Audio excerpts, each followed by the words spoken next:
দর্শক, আমরা এই মুহূর্তে সিলেটের এমএজি ওসমানী মেডিকেলে রয়েছি এবং এখানে একটি গুরুতর অভিযোগ আমরা শুনতে পাচ্ছি। তারা আসলে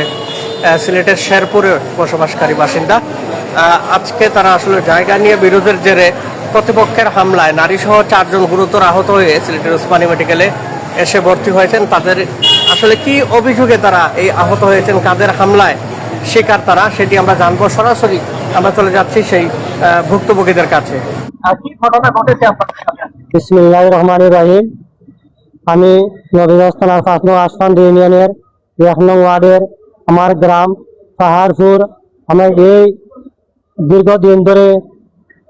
2012 সাল থেকে আমাদের মামলা মহকুমা চলমান আছে কোর্টে।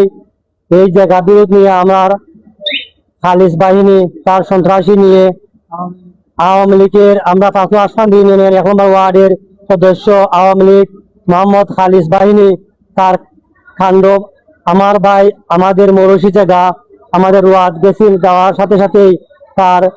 বাহিনী নিয়ে আমার ভাই এবং আমার বাবি এবং আমরা চির ভাই সবাই আমরা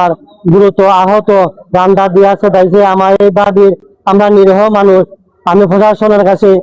দৃষ্টান্তমূলক আমি এই বাহিনীর আমি সুস্থ তদন্ত করে আপনারা সঠিক বিচার করবা। মাননীয় প্রধানমন্ত্রী তারেক জিয়ার কাছে আমি সুষ্ঠু বিচার প্রত্যাশা করছি। আমার জানের কোনো নিরাপত্তা নাই। আমি এবং আমার ভাই ভাতিজার আমাদের বাড়িতে সামনে আমার মরসি জায়গা রুয়াদ গেছিল আমার ভাই, যাওয়ার সাথে সাথে তার বাহিনী নিয়ে খালিজ বাহিনী আওয়ামী লীগের আমার ভাই আমাদের রান্না দিয়া চুলে জাটা নিয়ে তার বাহিনী নিয়ে এই খালিজে সেট মারা হতে আমার বাদ দিয়ে চিৎকার শুনাই দিয়া আমার বাইরে জানে আর হুমকি আমার আছে, তুই যদি মামলা তুলস না তোর মামলা হইলো 70/12 আবার 146/19। এই মামলাগুলা তারা 71 জিডি আছে, 90 জিডি আছে। এই মামলাগুলো তুই তুলস না, 7 ধরে একটা মামলা আছে, তুই তুলস না তোরে প্রাণে মারি নিব, তোর পরিবার তোরে বাঁচতে দিব না। তারা দীর্ঘভাবে আওয়ামী লীগের আমলে আমারে তারা ঘর দরজা ভাঙ্গিয়া আমারে 3-4 বার আমার জেল জুলুম হাঁটাইছে। আমি নিরীহ মানুষ, আমি আইনের প্রতি শ্রদ্ধাশীল, আমি সুষ্ঠু বিচার চাই। এই আহাদুদ্দিন সাজু তার বিরুদ্ধে মামলা আছে, চুরি ডাকাতি তানভীরের বিরুদ্ধে মামলা আছে। এই আলহাসুদ্দিন ছেলে রাজু এই সিলেট তাকে কনস্টেবল হিসাবে এই ওখান থেকে তার বাহিনী দিয়া এই খালিজ বাহিনী দিয়া এই আওয়ামী লীগের নেতৃত্বে আমার যে কোনো মুহূর্তে রাস্তাঘাটে চলাফেরা এই জসিম সহ লাগাইয়া তারা লন্ডনী প্রবাসী মোহাম্মদ ময়নামিয়ার স্ত্রী রাবিয়া বেগম, দেশের আমিনুদ্দিন কফিল তারা বিদেশ থেকে হুকুম দিয়েছে এই 3-4 বাইরে তারা মাইরা গুম করে নাও, এতে আমার কিছু আসে যায় না। আমি নিরহ হইয়া আমি থানাটা জিডিও করেছি, আমার মামলা মহদ্দমা দিয়ে যে কোনোভাবে আমার কোন গুম করতে পারে। আমি 7 একটা মামলা করেছি আমার নিরাপত্তার লাগি। এই মামলাটা অবস্থায় এসআই সৌরভে এফআই সৌরভ আমার নবীগঞ্জ থানার, আমি তার কাছে কোনো সুষ্ঠু বিচার পাইছি না। হ্যাঁ আমার কাছে টাকা 5,000 খাইয়া এই বাহিনীর পদক্ষেপে আমার আজ থানে মারা কিছু তুই চিন্তা করবে। আমি ওসি স্যারের কাছে আমি ফোন দিছি, সৌরভে কইছি সৌরভ স্যারের কইছি স্যার আপনি ওসি স্যারের নম্বরটা দিন, আমি এই মুহূর্তে আমি ওসি স্যারের অবগত করবো। সৌরভ স্যারের কইছে আমরা দিতেছি হইয়া আমি 2 ঘন্টা গত হয়েছে, আমি সৌরভ স্যারের কাছে আমি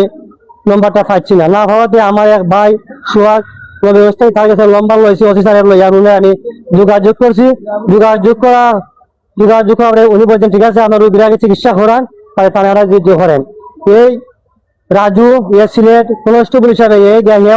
আমাদের নবীগঞ্জ থানার 1 নম্বর ওয়ার্ডে এই গ্যাং নেতৃত্ব দেয় আমার গুনকুম করে নিত, তাহলে আমার বাড়ির ঘর জ্বালাইয়া ফুরাইয়া মারি নিব। আমার বাচ্চা স্কুল লেখাপড়া করে, আমার বাচ্চা স্কুল লেখাপড়া করে, আমার কোনো জানে কোনো নিরাপত্তা নাই, আমার ছেলে মেয়ের কোনো নিরাপত্তা নাই। আমি আইনের কাছে প্রশাসনের কাছে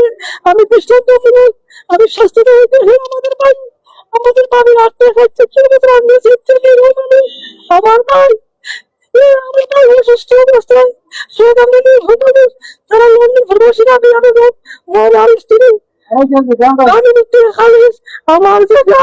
আমার জায়গা ফুরিয়া তারা এখন আছে 7-8 আছে এলাকার তারা আওয়ামী লীগের সন্ত্রাস বাহিনী যে সুদূর নির্মাণ আমার হাসপাতালের সাথে সম্মত উনার নেতৃত্বের খালিস বাহিনী আমার জন্য একবার আমার জন্য করেছে আমি আইনের মধ্যে আমি প্রধান সদস্য করছি আমি বিচার করতে এই বাহিনী আপনারা এই সকলের সাথে আপনাদের পরিবারের নিচু করে নাই সবাই কাছে আমি দোয়া করতে আমার বিশ্বাস আছে না এমন থেকে তা হবে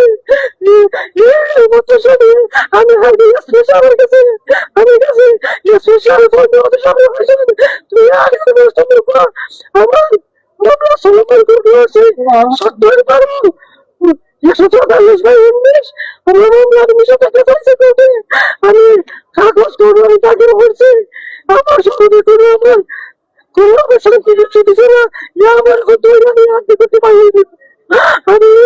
এই দুটার মধ্যে আমি কিছু ডাক দিছে পারি আমি ডাক দিই না আমি বলছি ঠিক আছে এর তো কোর্টে ঠিক আছে আমি নিরীহ মানুষ আমার ছেলেকে বিরুদ্ধে করতো আমার পরিবার লোক যে কোনো সময় তোর উপরে বিপদে খালিস পাইনি আমি নিতে এই কফির দোষী হাজুদ্দি সাধুর বিরুদ্ধে বিভিন্ন মামলা আছে বিভিন্ন থানায় মামলা আছে কোর্টে মামলা আছে এটা হাতে সন্ত্রাসী এই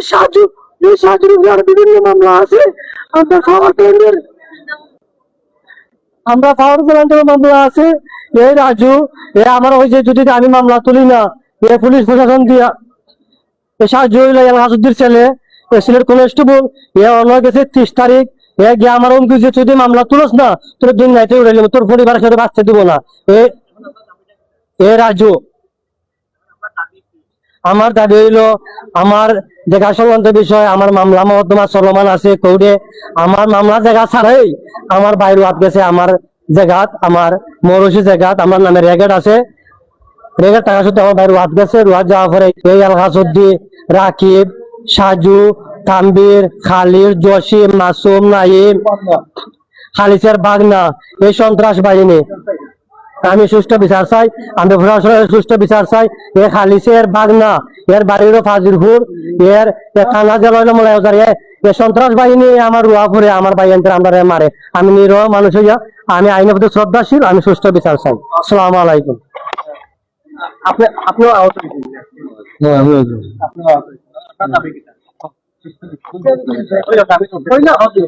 আমি বিচার চাই আমার আলি জেলা আমি রুয়াই আমি আমার জমিনও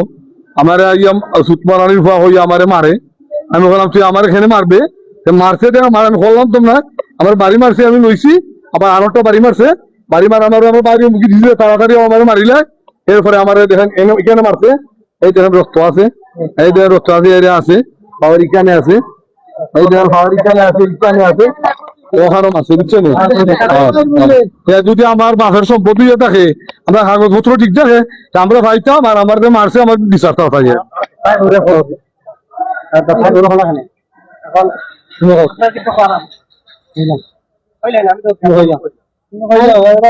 আমি আমাদের খালিছে বাউরি আমাদের ডাকতে আমাদের বাসা বাউরি গিয়া বাসা নিতে যাওয়ায় আমাদের সেট মারছেন খালিছে বাহিনী লইয়া আমরা তো হোক গরিব হচ্ছে আর নাইও আমার